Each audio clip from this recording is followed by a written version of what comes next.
I'll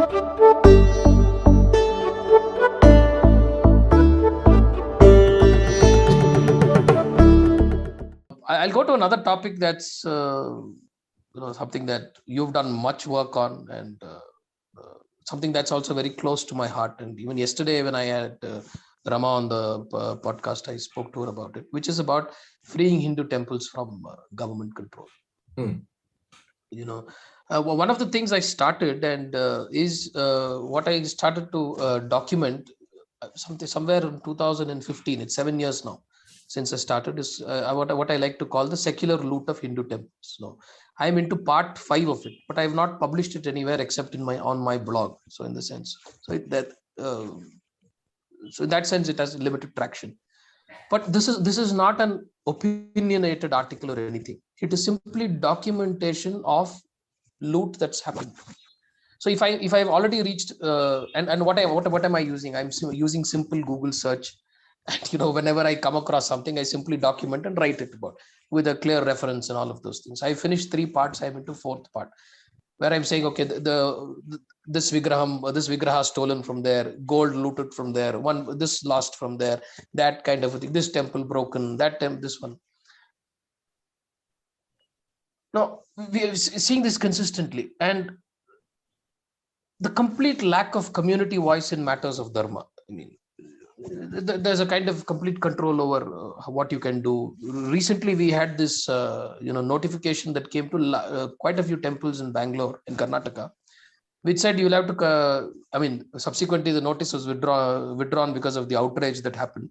But these are big temples. If you know Bangalore, you know that the Basavangudi is an area that's you have the Bull Temple, you have the Dodda Ganapati Temple. Now, all of these temples started to receive notices which said you can't. You need to. You're causing environmental pollution. It was an environment pollution kind of notification because of the noise pollution that you're creating, which is what ringing of bells.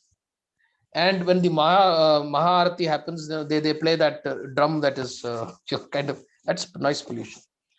No, I made the point yesterday that I don't call out 5 times a day, nor do I make the claim that my thing is the greatest and there is no other thing that is greater than mine. But even to ring the bell, so I think Jay Sai Deepak made that point. If you need to slap them, you have to first slap the Hindus, and then it's crucial. If you want to stop azan, you must also stop even ringing the bells at the temple kind of thing. So that is the state that we are in when it comes to Hindu temples and all of that.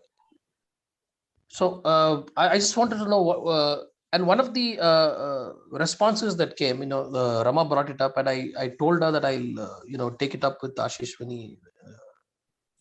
There seems to be a light that's falling on your face, kind of. Oh, is it? Yeah. Right. Yeah. No, it's okay. Yeah, better now. Yeah. Kind of. I thought something lit up, kind of.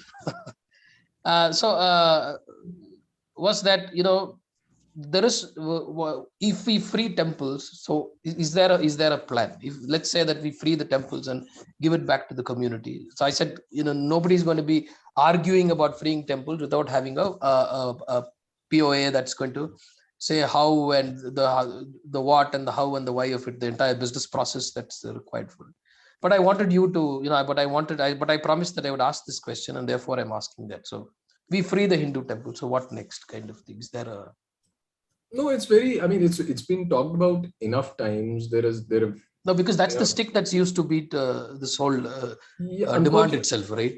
Unfortunately, it is one of those issues where even if you respond with 10,000 word articles and whatnot, the same thing will be repeated because no one is going to read that article first of all. Right. They just want to say that if the government goes, and especially if it is a government we have voted for, then then hell will break loose after the temples go back to the community. My good friend Ravi Lochanan from Indic Collective, right, he has written an article on what will happen to temples once the state exits. Yeah, I remember that. He basically talks about a grid of temples, that there are Sampradayic temples, there are non-Sampradayic temples, and there are temples where there are hereditary associations and there are no hereditary associations. So these are the four things. It's basically like a quadrant, and you have these four kinds of temples, and for each of these classifications you will have a certain way of dealing with the temple after the government has moved out, and it's all very clear. There is no confusion about that.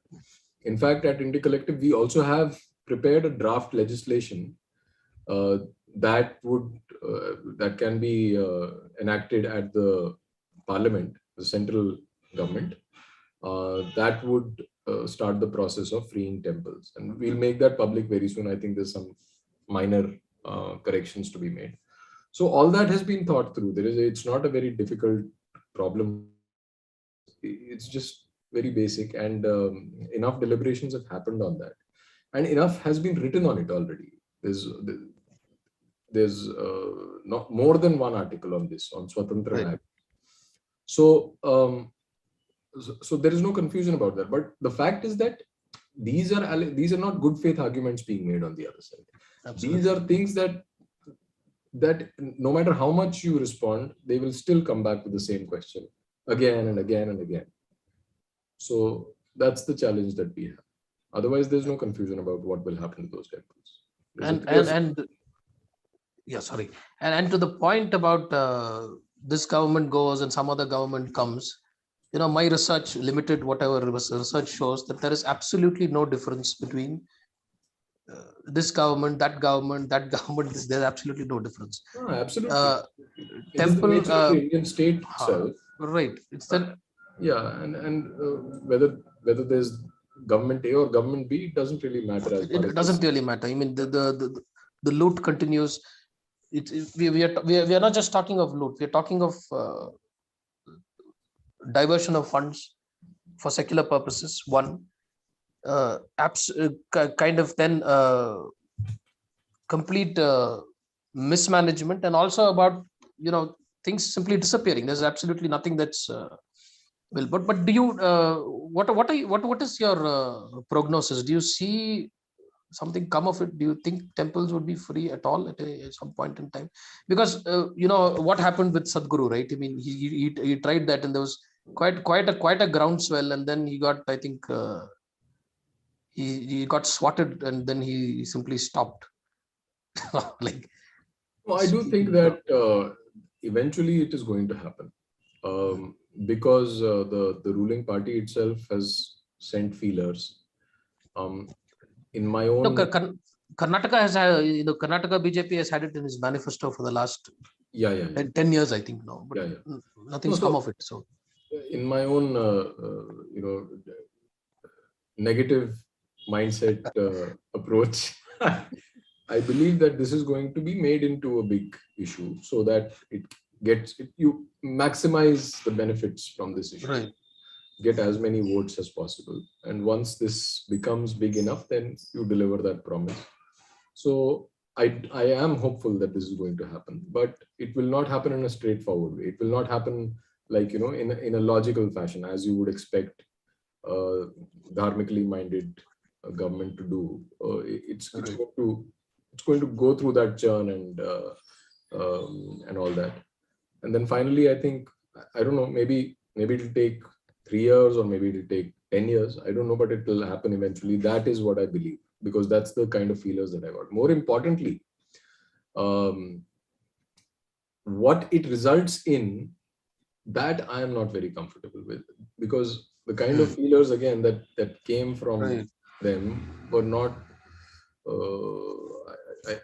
I have serious reservations about some of those ideas, like a central board controlling all temples, and so that's basically adopting the same kind of approach as other religious groups who are controlled by a central authority, and that will do untold damage to our sampradayas and our specific practices and the diversity of our dharmic practices. So I think that's a risk that comes with it, but we'll see when we'll cross the bridge when it comes.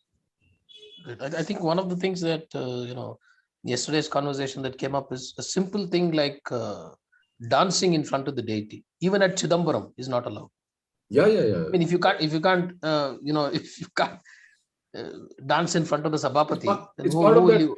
It's part of that caste propaganda only. That Devadasi, maligning the Right. Devadasis, and it's a continuum. It comes from there only. So even if it's not just about freeing temples, but I think as one of the larger goals also has to be about ensuring that temples actually become the living ecosystems that they were earlier. And that is of course a greater challenge, but I think, like you said, we would cross the bridge when we Yes, absolutely. come to it. So